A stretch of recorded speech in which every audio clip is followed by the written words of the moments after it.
welcome. Today we are going to discuss about one of the most important topics in magnetic effect of electric current, and that is electromagnetic induction. We will talk about the discovery of the electromagnetic induction and the phenomenon of electromagnetic induction. So let's get started. Electromagnetic or magnetic induction is the production of an EMF or voltage, or you can say potential difference across an electrical conductor due to changing magnetic field, or alternatively you can define it as the induction of current in a conductor due to varying or changing magnetic field. Michael Faraday discovered this phenomenon in 1831, and he stated that when magnetic flux associated with the coil changes, then there is induction of current in the coil, and the galvanometer, which is connected with the two ends between the two ends of the coil, detects the presence of this induced current and also the direction of induced current. He conducted an experiment. Now in this experiment you can see this is the coil and the two ends of the coil are connected to a galvanometer. This is a bar magnet. So when a bar magnet is moved towards the coil, there is induction of current, you can see in this galvanometer, right? But when the bar magnet is stationary, the induced current becomes zero. It becomes zero, right? Now in the C part you can see when the magnet is taken away from the coil, once again there is induction of current, but now the direction of induced current is reversed, right? But now in this you can see when the magnet is stationary, now in this case we are moving the coil towards or away from the magnet. Once again there is induction of current in the coil.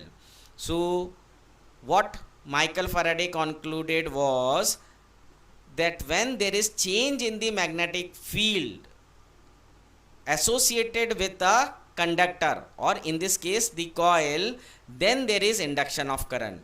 When there is no relative motion between the coil or the magnet, then the induced current becomes zero, right? Further, and therefore aptly or rightly, the Michael Faraday is also known as the father of electromagnetism. He created the first transformer and the first electric generator. He is partly responsible for coining many scientific names such as electrode, cathode and ion. He gave his name to the SI unit of electrical capacitance, which is Farad, right? And Albert Einstein kept a picture of Faraday on his study wall, right? So you can see that he was a very talented scientist. Now what is magnetic flux? Let us see what is magnetic flux. Magnetic flux is the number of magnetic field lines passing through a cross-sectional area placed in a magnetic field is called its magnetic flux. The SI unit of magnetic flux is Weber. Now here you can see the number of magnetic field lines which are passing perpendicular or normally through a surface is defined as the magnetic flux, right? This is the symbol, and the SI unit of magnetic flux is Weber.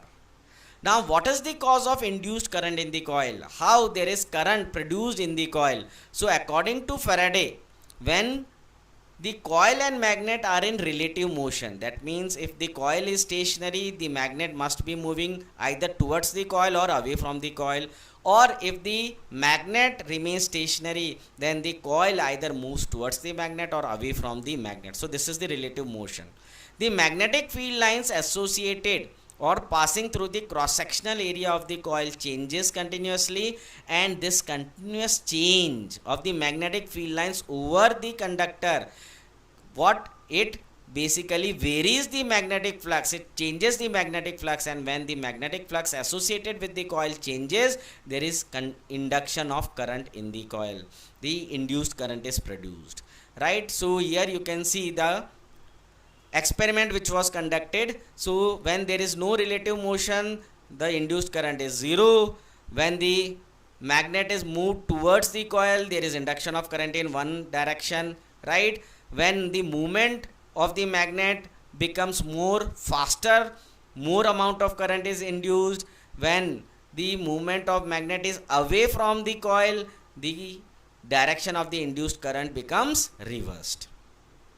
Now once again Here there is depiction of the experiment conducted by Michael Faraday. So let us have a recap. Electromagnetic induction is the phenomenon in which the electromotive force or the potential difference is induced.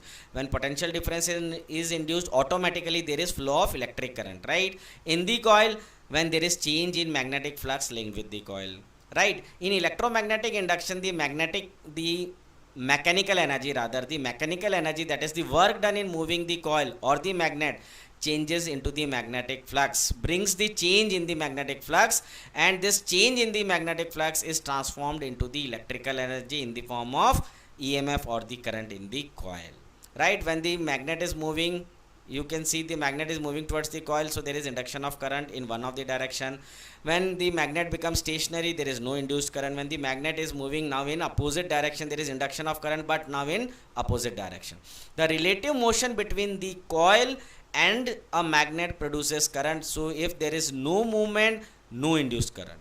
And what are the conclusions? A current flows in the coil only when there is relative motion between the coil and the magnet, due to which there is change in the magnetic flux, right. The direction of the deflection in the galvanometer is reversed. That means the direction of the induced current get reversed if the direction of the motion or the polarity of the magnet is reversed. The direction, that means if the direction of the movement of the magnet, that means if the magnet is moving towards the coil, the induction of current is in one direction, and if it is moving away from the coil, then the current induced is in the reverse direction. Now if we change the polarity of the magnet, earlier the north pole was moving towards the magnet, but now if the south pole is moving towards the magnet, the direction of the induced current also get reversed. Now how we can increase the amount of current in the coil? By rapid movement of the magnet or the coil. So by increasing the speed of the motion of the magnet towards the coil, or the movement of the coil towards the magnet or away from the magnet, by increasing the speed, right, the amount of current induced can be increased. By use of a stronger magnet, that will create a more stronger magnetic field, once again increases the amount of induced current. Or by increasing the area or the number of turns in the coil, once again the amount of induced current can be. Now once again, this is the depiction of the experiment conducted by Faraday. Now let us once again understand. Now in this case, in the A case, there is no relative motion between the magnet and the coil, and therefore you can see that galvanometer shows 0. That means there is no induction of current. Now in the second case, the movement of the magnet is moved towards the coil and away from the coil, and therefore there is induction of current in the coil, and which is detected by the galvanometer.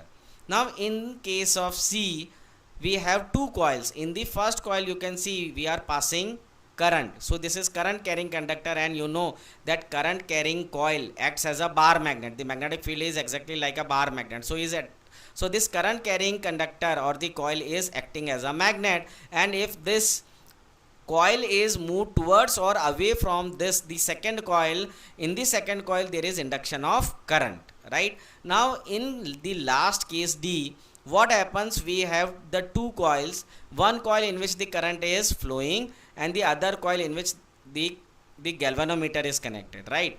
Now what happens? We are varying the amount of current in the first coil. So what happens? The magnetic field, it varies according to the amount of current, and therefore the magnetic field or the magnetic flux associated with the second coil varies, and therefore there is induction of current in the second coil, right. So these were the different variation which Faraday conducted or Faraday experimented, and he then came to the conclusion that it is when the magnetic flux associated with the conductor varies, then there is induction of current or current is induced in the conductor, right. So I hope that you have understood this, right. So let us just have a brief recap of the main point. In 1831, Michael Faraday discovered the phenomenon of electromagnetic induction. Now what is electromagnetic induction? The phenomenon of induction of current in a conductor due to change in the magnetic flux associated with the conductor, or you can say varying magnetic field, is known as electromagnetic induction. Now what is magnetic flux? the number of magnetic field lines passing through a cross sectional area placed in a magnetic field is called magnetic flux associated with that cross sectional area. The SI unit of magnetic flux is Weber. Current is induced in the coil by relative motion between coil and the magnet, or when the current in the primary coil varies, there is induction of current in the secondary coil. The value of the induced current in the coil increases first either by increasing the speed of the motion of the magnet or coil, or by using a stronger magnet, or by increasing the number of turns or the area of the coil. I hope that you have understood the phenomenon of electromagnetic induction. Thank you very much. Thank you.